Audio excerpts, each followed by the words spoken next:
there's been some things happening in the news today. Can you just talk us through this one, please? Yeah, there's an interesting article in Insurance News today, which is a meeting that's taken place between well-known Queensland MP Bob Katter, and he's recently had a meeting with Scott Morrison.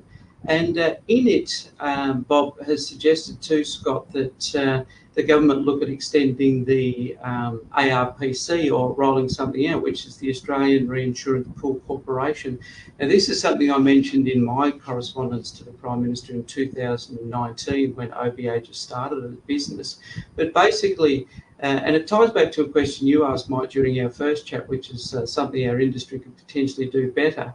And I said more collaboration between government and industry to address large-scale risks, such as the ARPC, would be the way to go. And it provides an extra layer of insurance, or it's almost a reinsurance within Australia as opposed to offshore. The article is quite a short one, but Bob Katter is quoted as saying that the Prime Minister responded to it quite favourably. When we wrote to the Prime Minister in February, we did get a response from his office in April. All of this is on our OBA website under the Bulletins tab.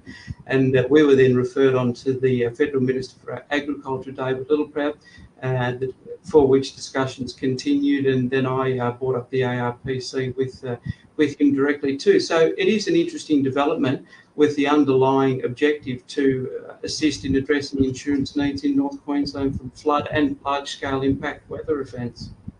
And it's nice to hear that you have a politician with influence on board. So, we will watch that one over our time in this program and see where that develops. But Brett, look, thank you very much for coming on today. I really appreciate your time. I know you're a busy person. It's very hard to do it. But really good to see you again, mate, and I'll look forward to seeing you again in the future. Mike, speaking with you is always a pleasure. Look forward to next time. Thank you. Good on you, Brett. Thank you.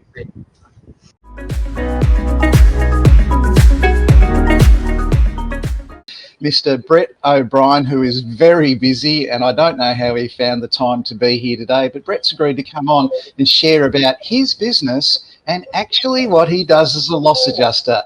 Welcome to the program, Brett. Could you tell us all about it, please, mate?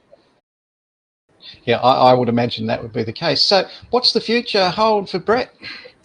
Well, we'll be continuing on what we're doing. I mean, fortunately, we have La Nina here, but I'm sort of monitoring the news coming out of Queensland, and that is that there are a lot of pastoralists that are not necessarily getting the rain that we hope that La Nina would provide.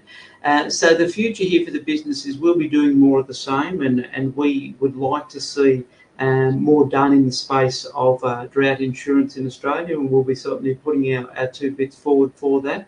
And I'd like to hopefully do this year, with COVID permitting, a little bit more travel up the eastern seaboard. But in terms of the business, we'll be looking to press on with sort of more of the same. And Australia seemed to have a bit of an exigency into the need for these drought insurance products in the last sort of 2 years.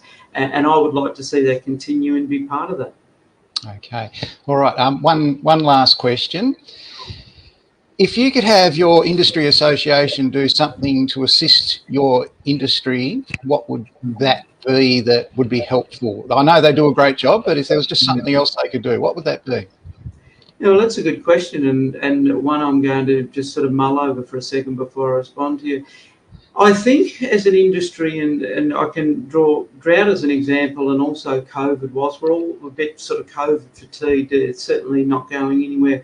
And I think as an industry, we need to be in more partnerships with the government, similar to the ARPC, which is the Australian Reinsurance Pool Corporation that responds to terrorism risks. So I think as a country, and really across the board, we're talking about overseas now as well, I think we would be benefited by, and if I use bushfires as an example, of course we've got Perth, we had Melbourne, but no corner of Australia seems to be immune from it, unfortunately.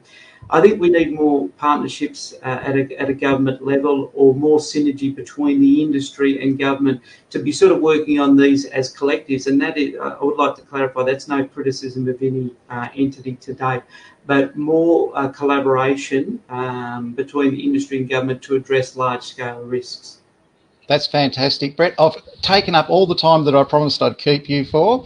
You've given us some great insights and really good value. I really thank you for coming on today, and I hope you'll be able to come back to us in the future and share some of your experience in loss adjusting again. Mike, it's been an absolute pleasure. Thanks very much. Thanks, Brett.